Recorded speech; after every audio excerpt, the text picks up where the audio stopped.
What is going on, everybody, and welcome back to Bourbon of the Week. This is Friday. It is Christmas Eve. Merry Christmas to you and your family if you celebrate. We are sipping on Jack Daniel's Coy Hill. This comes in at 142.8 proof. This is a single barrel, so anything you get or do not get, because this is a limited release, might be different from what I'm experiencing here. But I'm going to give you the truth. I'm going to give you a few facts, and then I'm going to give you my opinion on this. So let's get right into it. Everybody knows before we get started, time for the traditional sip. Whew! Packs a punch.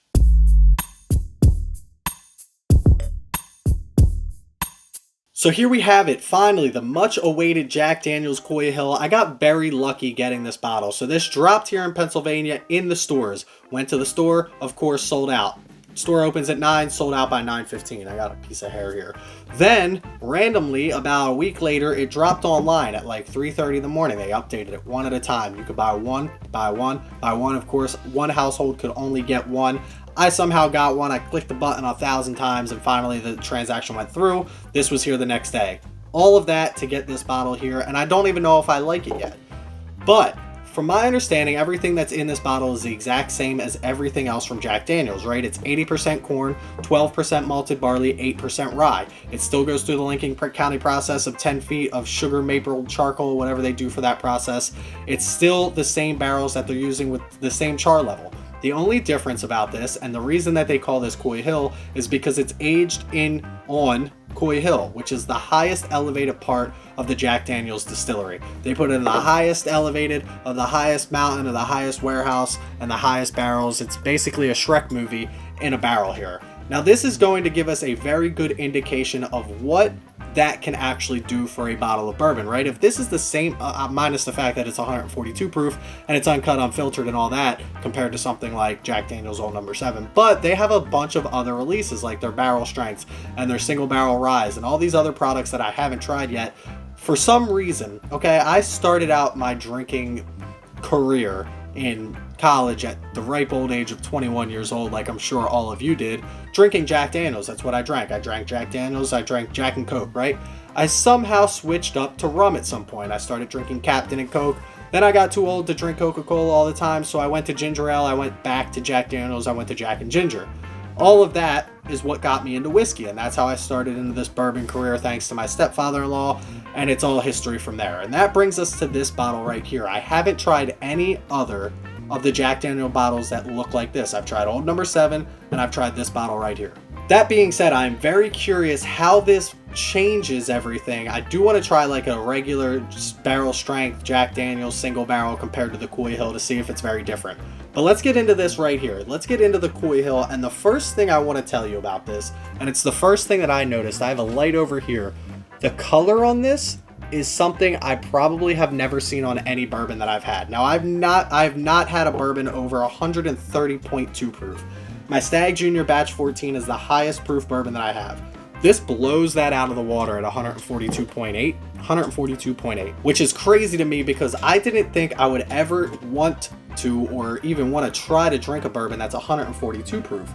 But I start to realize that the higher proof, obviously, the better the maybe not the better, but the more prevalent the tasting notes are, the easier they are to pick out. You pick up an 80 proof bourbon, it doesn't taste like much. You pick up 120 proof bourbon like the Booker's we just reviewed on Wednesday, it starts to get some pretty good flavors to it once you can get past that ethanol kick, which is why this was already opened before today. I didn't want to drink the neck pour. I wanted to let it air out. I'm letting this sit out for a couple of minutes before our review here. I don't want to drink it right away, and that's where we're just having a quick conversation about everything that goes into this. But this being 142.8 proof, I'm afraid it's going to have some ethanol kick on it. Now, all of these single barrels are released between 137.4 and 148.3. So we're not even at the highest point on this. And I'm just sniffing this. I'm getting the ethanol kick on this. I give my honest personal opinions on these, and that's all that this is. But looking again back to this color, this is red. The color of this is red to me. It looks like a burnt copper, red, orange color, which is crazy to me. It's really interesting to look at. The whole bottle seems amazing, especially with the red label on it. It just looks like a volcano of heat, and that's just the only way that I can explain it. But let's get into the real interesting points. The tasting notes on this, the ethanol kick on this. We're not putting this on our daily or our weekly reviews because it's technically not a bourbon, and we can argue about that another time. By the way, put in the comment section below, is Jack Daniel's bourbon or is it not bourbon? Because I would love to make a video on that, on my opinion as well. But let's go over this. Not a bourbon for me right here today, and we're going to take our second sip, since we already took our traditional sip, and see what we can figure out on this taste. So right away, it hits the back of the throat. It's hard. It's hard to drink 148 point. It's 70% alcohol, right? You could start a car engine with this. It definitely has ethanol to it.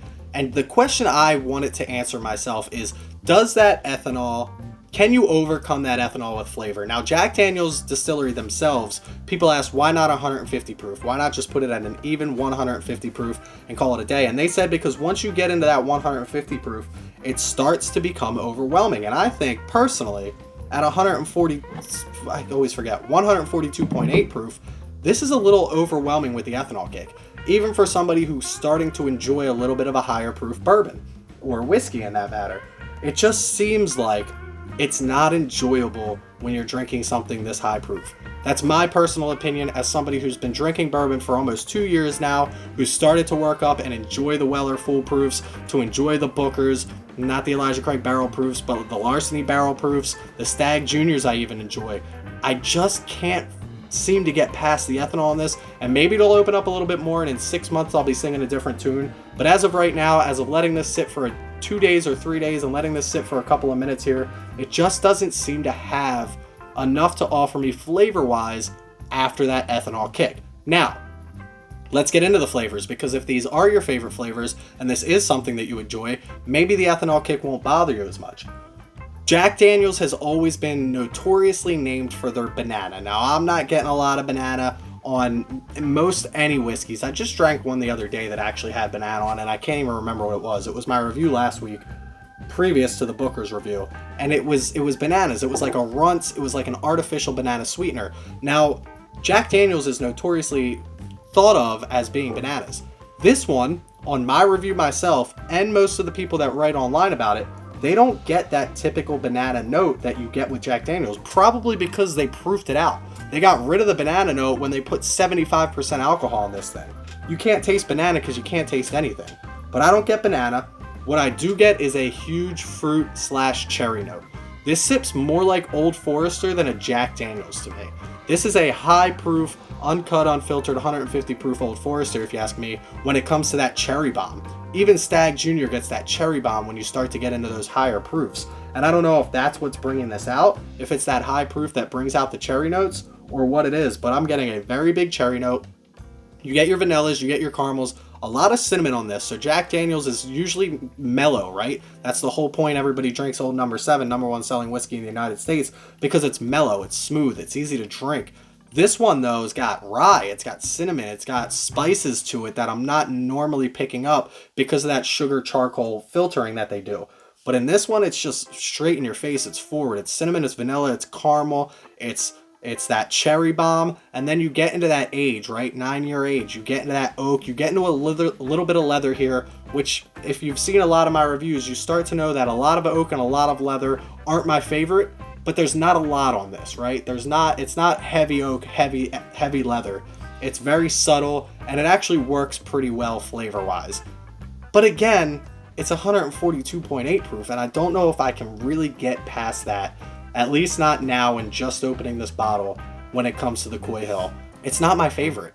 And at $90, it's not a bad price, but at the same time, I probably, if I saw another bottle of Coy Hill, the only reason that I would buy it is so that I could give it to somebody else so that they could have it if they wanted it.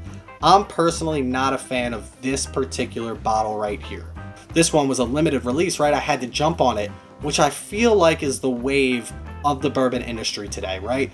Everybody's just going to start putting out these limited releases, these once-a-year drops, and it's just the demand compared to the supply with where bourbon is.